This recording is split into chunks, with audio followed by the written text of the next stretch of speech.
Hello. It's good that you could join us this evening for our special programming during National Veterans Small Business Month. This is a special month where we recognize those that have served in our military, but now have chosen to serve in a different way. They've chosen to serve by creating businesses, becoming entrepreneurs, and creating jobs in our communities. Now, I'm sure you can agree with me that that is one of the most important things that someone can do is create jobs and help people be productive parts of society. I'm extremely happy to have two of our members here at the chamber, and you know we love to showcase our members when we can here with me tonight. They have served their country with dignity and they become entrepreneurs. And we're going to find out a little bit more about their service, a little bit about their background, and what prompted them to make the move and the shift to become entrepreneurs. So, first up, I'm going to welcome Woodrow Nash, who is the founder and president of WD Brands. Hi, Woodrow. How are you? Thank you for joining us. Hi, thank you. Thank you for having me on. I appreciate it. No, it's an absolute pleasure. I'm also going to welcome with us Mr. Phillip Womack, who is the founder and president of Paw Fingerprint Services. Hello, Phillip. How are you? Good evening. How you doing? I'm doing well. I'm glad that both of you could join us for this very special program. This is the first year that we've done this at the Chamber. And I have to be honest, I just thought, what better way to celebrate this month and recognizing our veterans than also recognizing what they do when they retired or finished their service as well. I think people think of our veterans or our service persons in one dimension, but they contribute to society in many, many different ways. So I'm happy to have both of you here. I'm going to start with Phillip, and I just want you to tell me a little bit about your background, where you're from, and what prompted you to want to serve in the Army. Well, I'm from Chester, Pennsylvania. It's about 15 miles outside of Philadelphia. I joined the military right out of high school, and I was sort of, forced into going into the military because at the time there wasn't a lot of jobs in the area. So I decided to go in, and I signed up for 3 years. And my whole time in the military, I was stationed in Germany. Oh. And once I completed my time there, I returned to Pennsylvania, and I've always wanted, once I went into the military, I was fingerprinted. Oh. And I asked the recruiter, I said, how do I learn how to read these fingerprints? And he said, you have to go to the FBI. So as soon as I came home from the military, I went straight to the FBI, entered their fingerprint program, and I've been in the fingerprint identification business ever since. Okay, very cool. Very, very cool. So the same to you, Woodrow. Tell us a little bit about your background and why you decided to go into the military and serve. Well, thank you. So I grew up in Midwest, Akron, Ohio, and I joined the military right out of high school myself. For me, my journey took me there because at the time, I really just wanted to see something outside of the Midwest. I wanted to see different parts of the world. I wanted to experience different people around the country and around the world. And I had not only my father who served in Vietnam, but I had 5 uncles that served during Vietnam. And so growing up, seeing their pictures around the house and their uniforms or coming home for the holidays really inspired me to want to serve this country. And then afterwards, for me, getting into the small business area was just something that that's always been a dream of mine, to own my own business. Okay, very nice. And Woodrow, I know Phillip, you shared how long you served. Woodrow, how long were you in the Army? How long was your service? Right. I served for 29 years. Okay. Right out of high school, I took a 3 and a half year break to go to college for my undergrad, and then went right back in and finished out my 29 years. Okay. So then let me ask, I guess, uh, one of the most interesting questions, I think. So you're in the military, and I'll start with you, Philip, and then you take your FBI course. And okay, now we know you have paw fingerprinting service.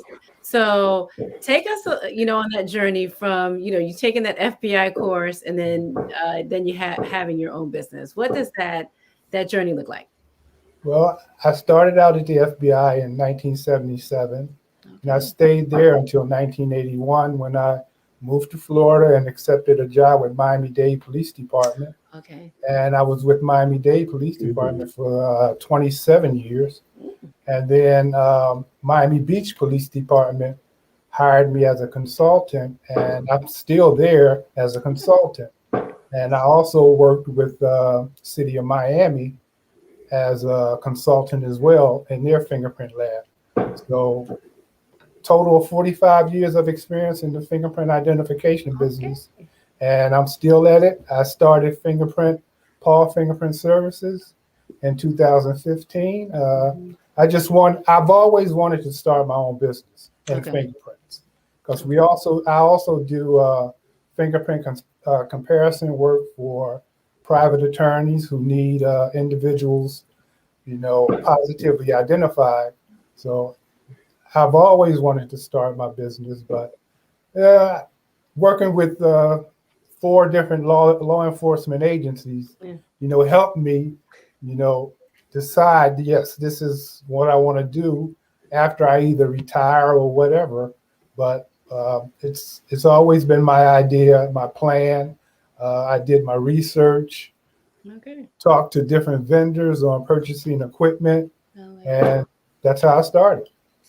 Well, I love that, but I gotta pause because we started with your service in the Army, and then boom, FBI, and then serving with some local police departments. Mhm. 45 years of Yep. service, and I'm just gonna say, as a former federal government employee myself, it really is. In working for the Department of Homeland Security for about 18 years, it really is service when you work for the federal government or a state or county. You're giving back and doing a public service. So we thank you for that. 45 years, Philip. I'm 45 learning years. new things tonight. But I find that really interesting. So you were doing fingerprinting in the Army, and then this is what your business ends up being in. So did you already know when you went to the Army that's what you want to do, or just kind of Once I had my fingerprints taken, and I asked that recruiter, how do I learn how to read these fingerprints? okay? I knew then this is what I wanted to do at the age of 18. I love that. Okay. And once I left the military, I went straight to the FBI. Okay. I And love that's what I saw that, and I looked at my face. I said, this is an interesting job I could have. Okay. And I've been doing it ever since. I love that. I love that, Philip. How about you, Woodrow? So you had 29 years of Yes. service, and then what is how did you then transition to say, okay, I want to be a business owner once you got back to civilian life? Right. So for me, it was a little bit different. I always had my eye on wanting to be a small business owner. Didn't quite know what I wanted to do or what space I wanted to be in. After I retired, and I actually retired out of Texas and decided to move to Florida, I was looking for opportunities to find out which space I wanted to be in terms of business. I was contacted by a consulting firm that I work with, and what we did was we started looking at franchise opportunities for me to go and build. And so with WD Brands, our parent company, even during the pandemic, we were able to open up 2 franchises last year. So last year was our first year open. We opened up 2 franchises, and then we have plans to expand for 4 more in the next 24 months. But for me, it was just always having my eye and wanting to be an entrepreneur, wanting to be a small business owner. Mm. And once I ended my service to this country and in the military, this was just a great opportunity, a great area to move to in order to start building and expanding. So we're very proud of where we are right now, and very excited about what the future holds for us and where we're going to be. Very nice. And just so our audience knows, the franchises that you're referring to is the Meineke Right. Car Care, right? And then as well as the 7-Eleven. Yes, I have a 7-Eleven gas station and a Meineke Car Care Center. Okay. And I know the Meineke Car Care Center is in Pompano Beach, right here in Broward. It's Where's right your here in 7-Eleven Broward. gas Yes. station? It's my 7-Eleven gas station is actually in Stewart, so it's quite a Okay. bit of ways. It's a little bit north of us. But you never know who's seeing the video, so we got to give them a Absolutely. chance to hop in and be able to support both of you. I have I think an interesting question though, because with Phillip, you in essence were introduced to what you kind of wanted to do from the time you were fingerprinted, and then that was that. So you kind of were able to, and that's a form of entrepreneurship where you're able to get the skills and training and experience you need, while working for someone else. And then before you then branched out on your own. So how did you find that experience? Did it make it that much more of a cushion for you, that much easier to say, okay, I'm going to leave the comfort and security of a government job to start out on my own? How did that kind of calculate in your mind? Well, I was always continuously working, whether it was with one of the police departments, but I always had in the back of my mind, I know I want to start a fingerprint background check business. I always wanted to do it, and that's how I transitioned in. Like I said, I did my research, developed my business plan, talked to a lot of people, Like went to a who? lot What of do you mean? Talk to who? conferences, Like who? other police agencies, other vendors, because with the police department, they also handle fingerprinting. So I wanted to see how their operations was. And then I talked to other vendors and ask a lot of questions about their pricing and what equipment I need to purchase. And that's basically how I transitioned in. But I like that. When I was with with Miami-Dade, I was already taking fingerprints of individuals. And I saw the live scan. They were the larger models versus the mobile live scans that's out now. So I was always around the technology, but it was just getting knowledge of how to start your own business. Okay. With that equipment. Okay. But I like that. But the point though, Phillip, and you can't discount this, is although you were in it, you saw the model, you understood the equipment that was being used, you still did your research. And I think that's a point that we have to make with the audience. You still did your research to understand, okay, well, this is the equipment that I need. This may be the model I want to follow, the model that you saw.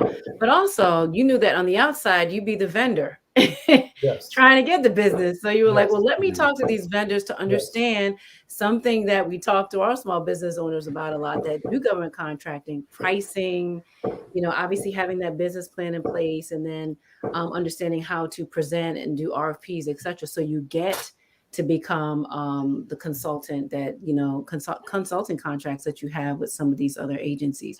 So I don't want people to miss that. You still have to do your research, although you've worked on the inside and may understand how to actually do the job, but you still have to understand a process that happens when you're outside the agency. So I like that. Now with you, Woodrow, your businesses are completely unrelated to your service. But I want to ask you, how your military experience and career has impacted how you then operate your businesses, how that experience in essence has helped you. to Right. then be a business owner, a small business owner?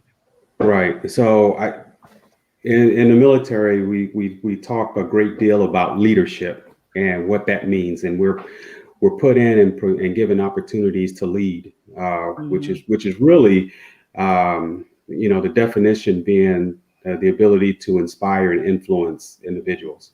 Yeah. And so, as a small business owner, that transition for me, having led at the small, medium, and large group area. So I've led as few as 7, 8 people, to as many as about 2,300 people. Okay. And so having that background and the ability to lead made it not easy, but made it transferable to the civilian side in terms of business. Now, I will tell you, and I'm glad you brought up the research.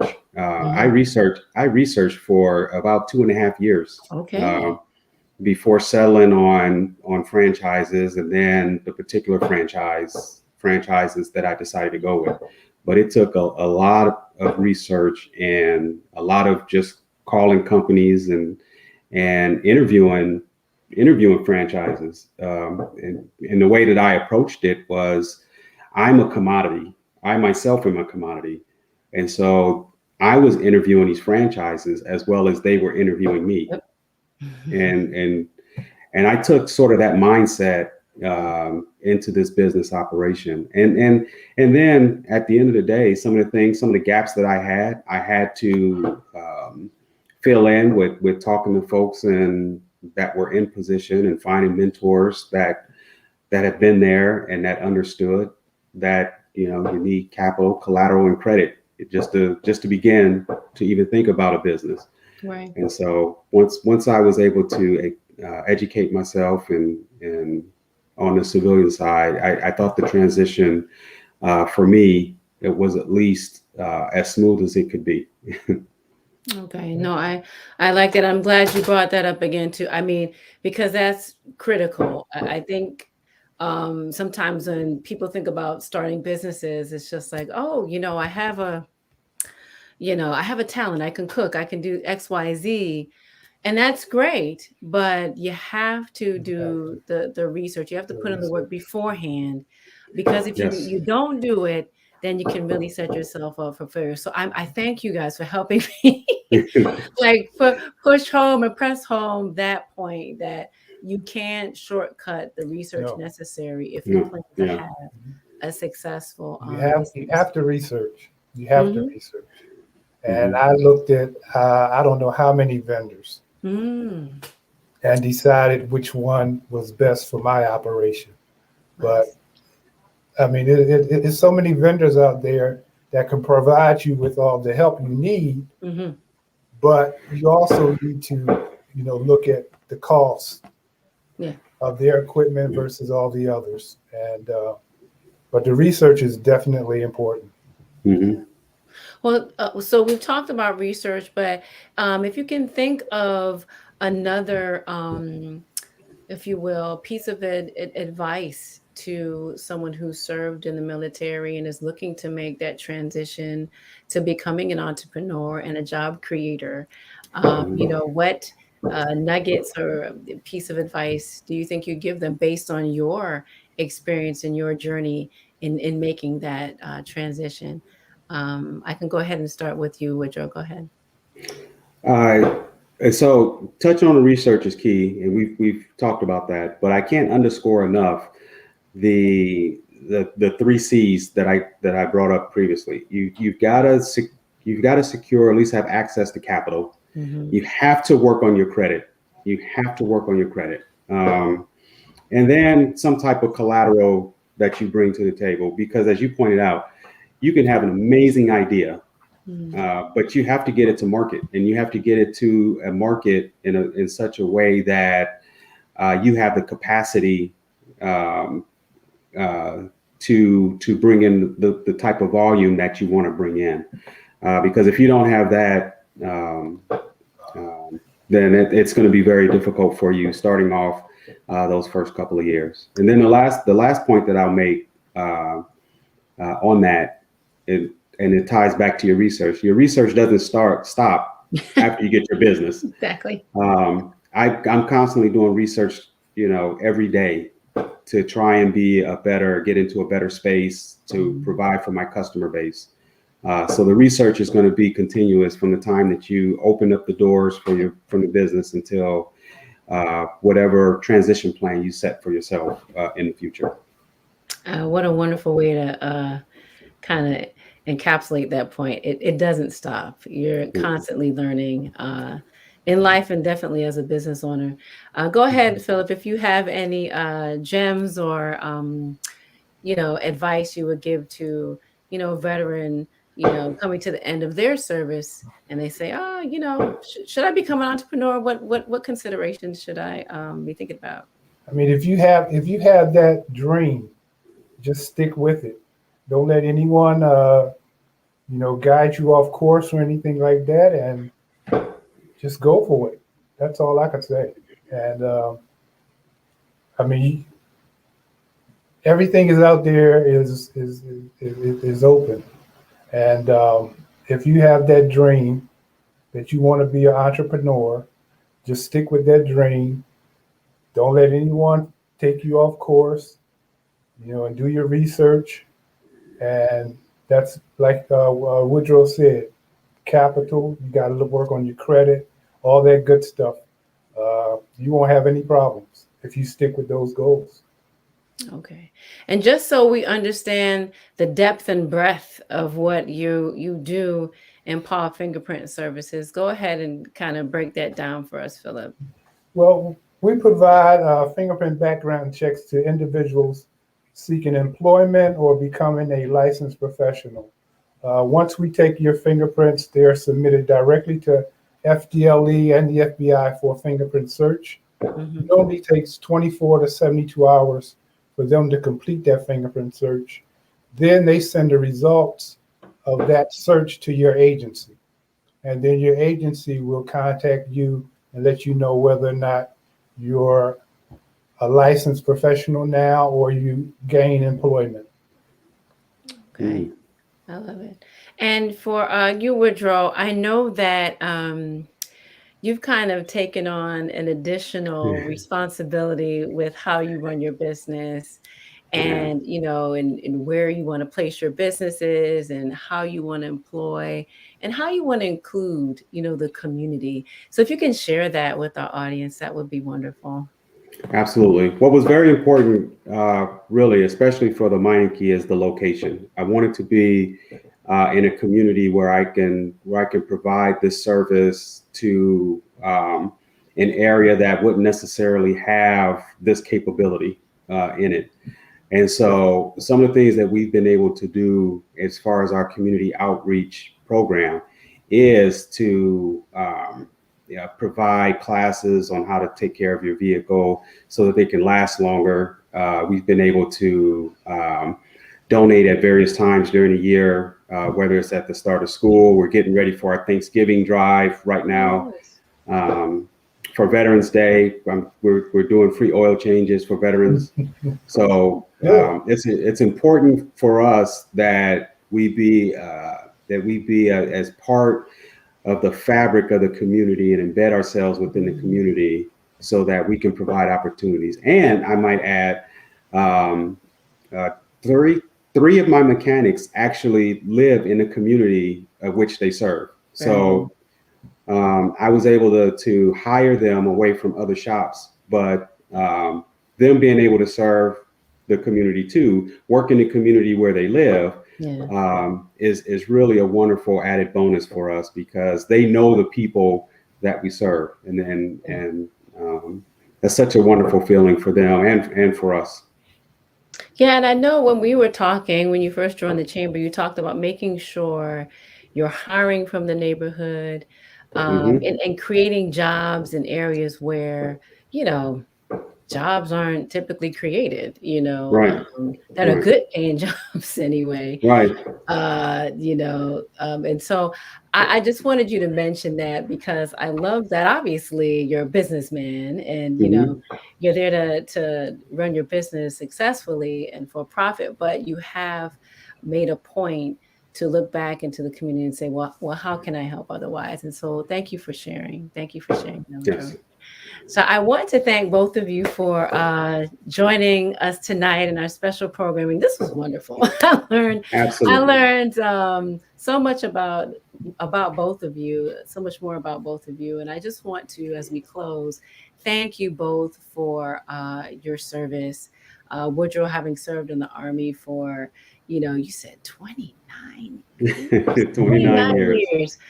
Thank you. Thank you. Career service. Yeah, let Career me tell service. you, that's serious stuff, and we have to honor that, and we have to acknowledge that. So thank you. And I want to say thank you to Phillip. You served in the Army, then the FBI, and 45 years of giving back and serving with our government agencies. And so I want to thank you for that as well. And just continue to encourage you to do what you're doing, because you both are role models and proof that there is life and there's transition after the military. I do want to make this last point of why I wanted to do this show as well, because, just in our community work, sometimes you come across people that have served that are going through some difficulties and don't know how to transition.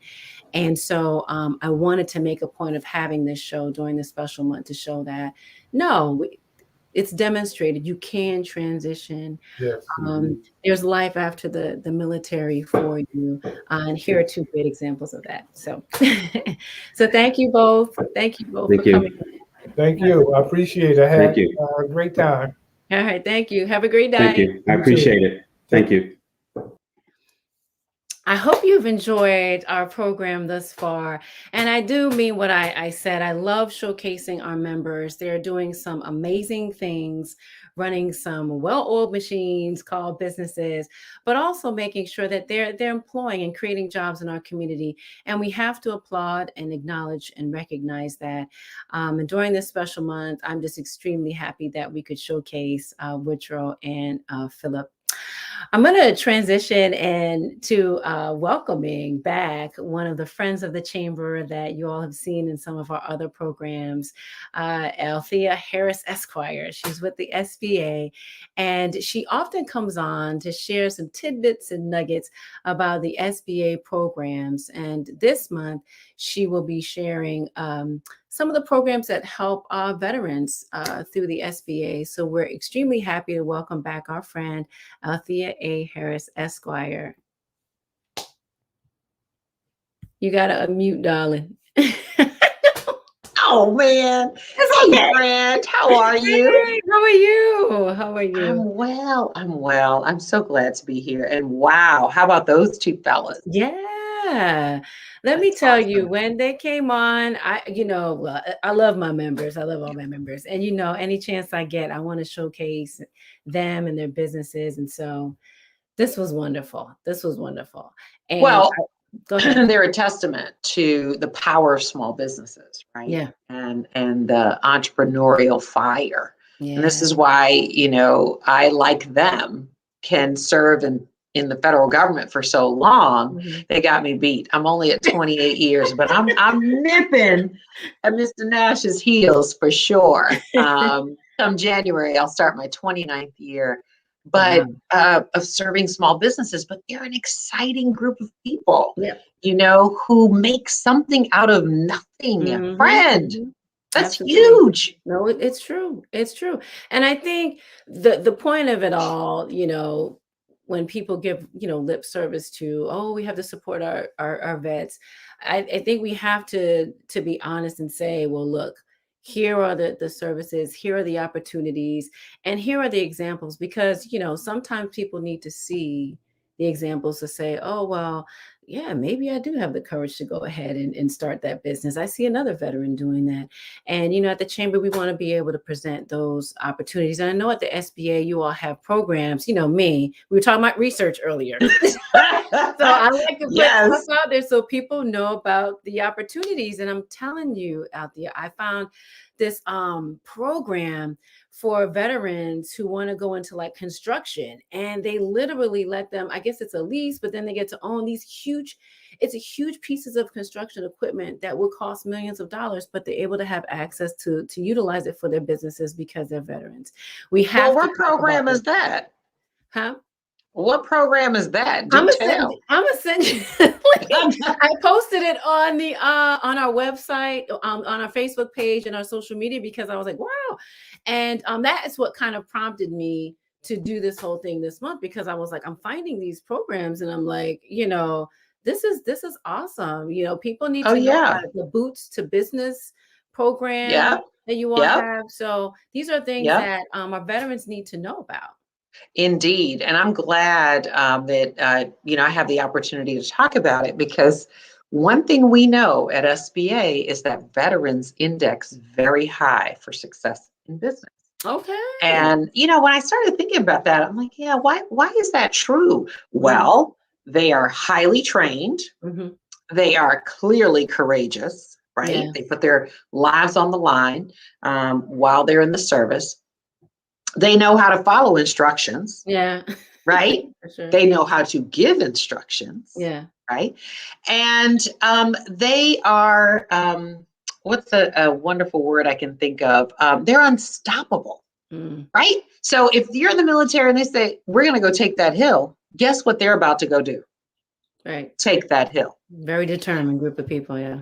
Yeah. Very success-minded, Mhm. success-oriented. They know they're excellent team players, but they're also very capable individuals Yeah. who know how to come together to form a team. Come on, man. Yeah. This is they index high for success in business. So we know that, and because of that, and it's borne out in the statistics that we have. We do support our veterans through two programs that are together, but not only veterans, but also their spouses. Oh, that's right. I did see Mhm. that. Yeah. It's for spouses.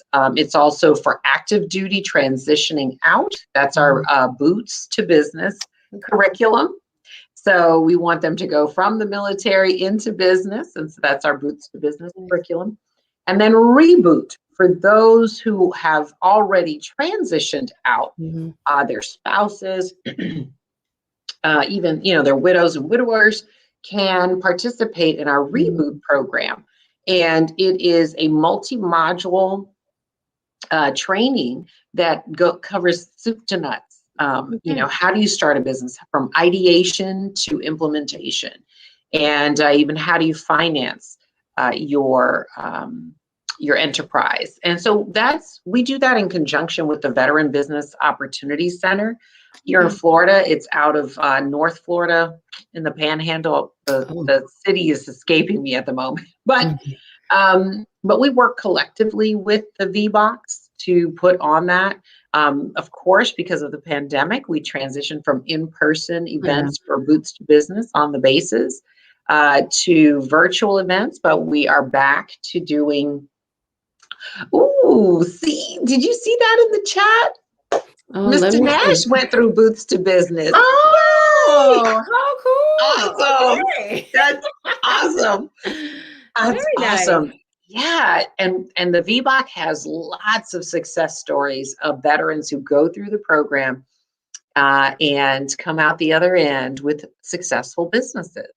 Nice. And what I loved about what Mr. Nash also said, which is it's like the linchpin fabulousness of small businesses, in my opinion, and he testified to that too when he talked about how 3 of his employees are from the community where the business is located. Yeah. And the thing about what we do at SBA is we're very keen, obviously, on small businesses. It's in our name, but part of the reason why everyone should be excited about small businesses is because they're the ones who create the jobs that sustain our communities. Yeah.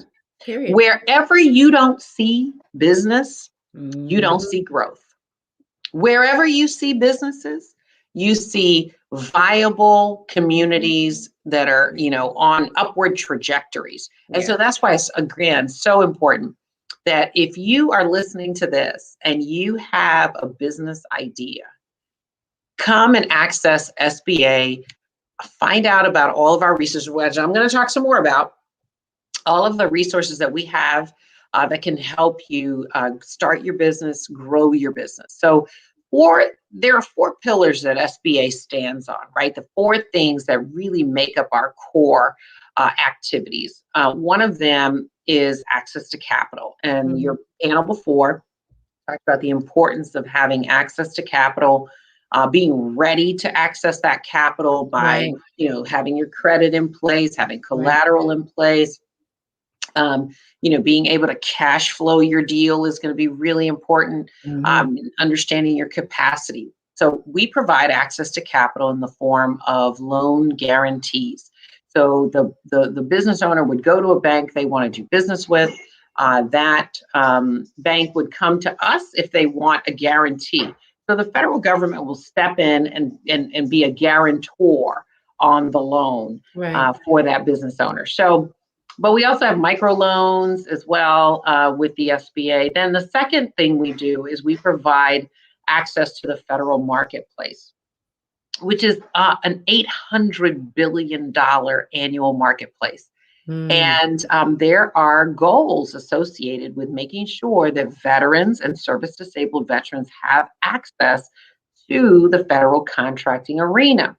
Right. So, I'm hoping that Mr. Womack is accessing, some of that federal contracting dollars that are available to veteran-owned businesses. And of course, the VA almost exclusively wants to work with veterans. So that's if you have anything they might want to buy, that's a great place to go. But we also provide access to that marketplace through some other certifications that veterans can use to leverage more. Which I'm going to testify to, because I have a member that's actually going to be that I was talking to recently that has a trucking business, and he's a veteran and disabled. I guess he had a type of hip injury, and he talked about that, being able to do his research, start his trucking business, and then get his certifications and access these very lucrative contracts. Absolutely. So these are the types of things that truly help veterans and others get on their feet and have successful businesses. He was ecstatic about the program. Right. And just on that, I do want to underscore, like I said before, veterans index very high for success in business. So for those of you who are, thinking about it, maybe wringing your hands, come on now, you have those skills, you have the skill sets, you have the experience. That means that you could do very well in your own business and, pioneering your own way in this economy. Then the third thing that we do is we provide access to high quality counseling and mentoring and training. Okay, so we do that through our resource partners, SCORE, the Women's Business Centers, the Small Business Development Centers, and as we talked about, the Veteran Business Opportunity Center. The fourth thing that we do that now we seem to be well known for, where nobody knew that we were doing this stuff, is disaster recovery assistance. So that has expanded greatly because of the pandemic. And so if you have any of your members who are listening, and they have their own businesses and they were adversely affected by the pandemic. And what I mean is, at the beginning of the pandemic, not that I'm adversely affected now because I just started my business and many people aren't. Okay. So this is, you had to have been in business prior to the pandemic, and the pandemic hurt your business. SBA is still making economic injury disaster loans to those qualified businesses and eligible businesses, but only until December 31st of this year. So I'm so glad that you let me come on to talk about that, So for those folks who, maybe haven't gotten around to it, maybe in the beginning the pandemic wasn't a problem, but since then, maybe you lost your biggest client, right? Who was, big money lawyer, Shahiwa, was giving you, $10,000 a month, for everything. And now they've gone out of business or whatever. You can still apply for that economic injury disaster loan. It is a 30-year loan, simple interest at 3.75% for businesses, 2.75% for nonprofits. And so that's still an opportunity available. You go to our website, sba.gov. You find all the information there, how to apply. And if I may just add a couple of tips, friends, pay attention when you're making your application. Okay, please go and get your tax return for 2018 and 2019. Put real numbers in there. I can't fudge the numbers. We can't fudge.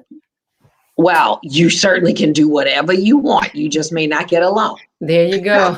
Okay. And have other consequences. So please put in real numbers, accurate numbers. Be accurate about everything when you fill out the 4506T form, which is going to give us permission to get your tax returns from the IRS.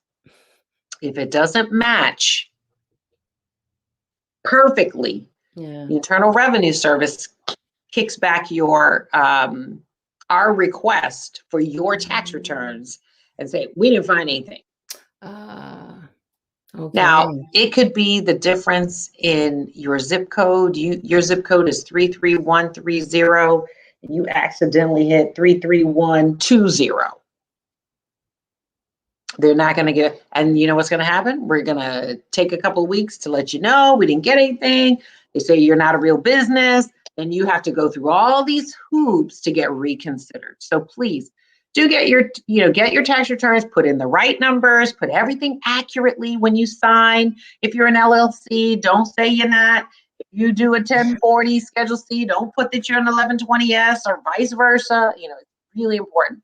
That'll help make things go a lot faster. Nice. If you're accurate with that. But for veterans, I also wanted to, for those who might be interested in doing procurement, because again, this is really, I told you how much in fact, not only does the federal government spend all that money, did you notice that they passed an infrastructure bill? Yeah. I'm sorry, was it 1.2 trillion? I can't keep up. But you think federal employees are going to be building the roads? No, we're not going to be doing that. We're going to be the Department of Transportation is going to hire contractors. There's not going to be any federal employees pouring concrete or demolitioning anything. Okay. So one of the new resources I just discovered is the Veteran Institute for Procurement. And they're online at National VIP. How about that? Huh? nationalvip.org.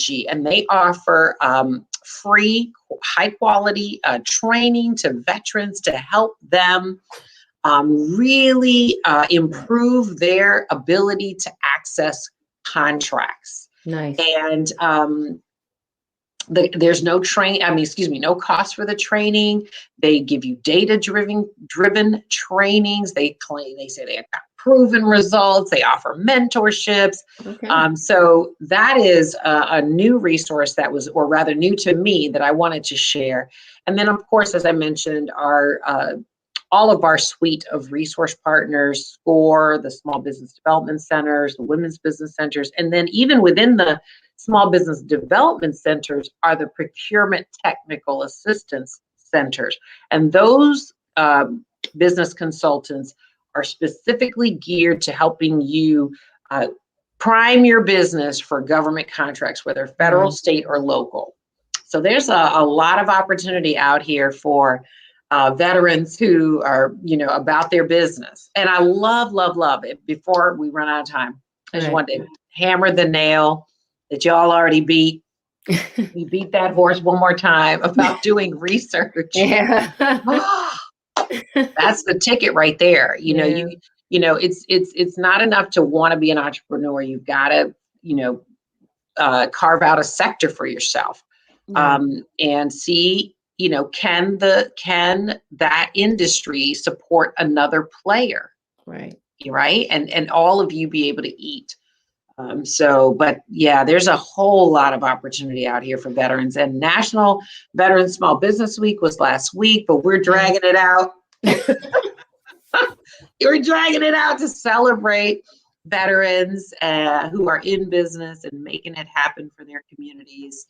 with those jobs and those high quality services and products that all of us, really need to make our lives go. You know what I mean? To make it meaningful. So we're dragging it out through Friday. Okay, but look, it's a good thing to drag on. I mean, imagine that, you know, people that have served the country and some traumatic experiences, some Yeah.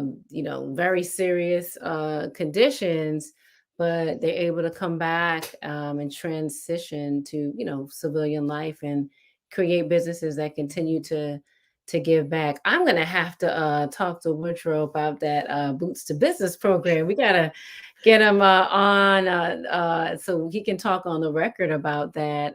That would be wonderful to see how he found the curriculum, and because I've seen the videos and people have said that it was very, very helpful. Worthwhile. So yeah, so I'm glad you were able to come on, because the point is this punctuated the show by featuring, two of our very own veteran small business owners, but then having a resource in you on the show to specifically speak to how veteran business owners can be helped by the SBA. So, and how the rest of us can be helped by them, doing what they do.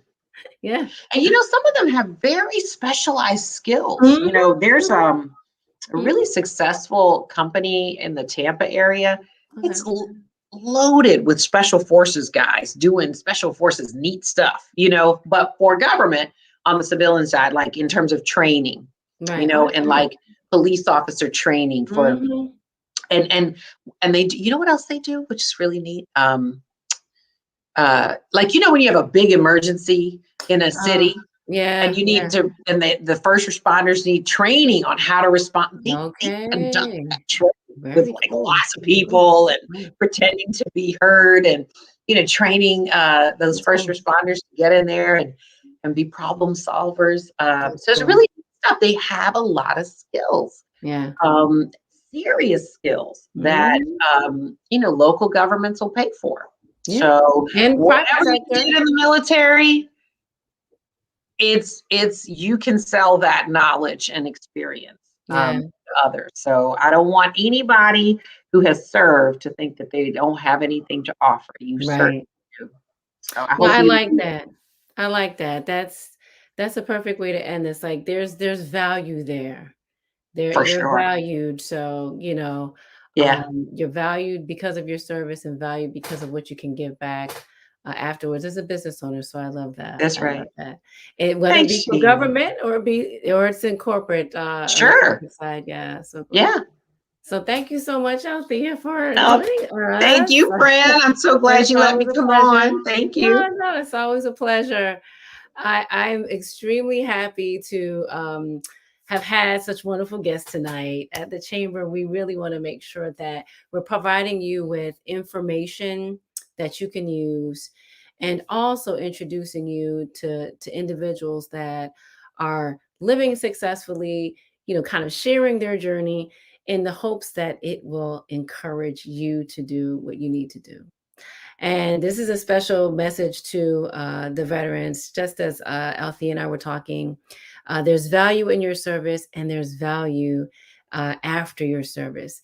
You have something to give on the civilian side. So don't be shy. Do the research as Woodrow and Phillip shared today. And whether it's becoming a business owner, starting your own nonprofit, whatever it is you choose to do, we want you to know that we want you to succeed when you come on back from your service. So thank you all for joining us here tonight. Thank you to all my wonderful guests. And be sure to catch us in our next special session that will be coming up next week on the 16th. So stay tuned. Have a good evening.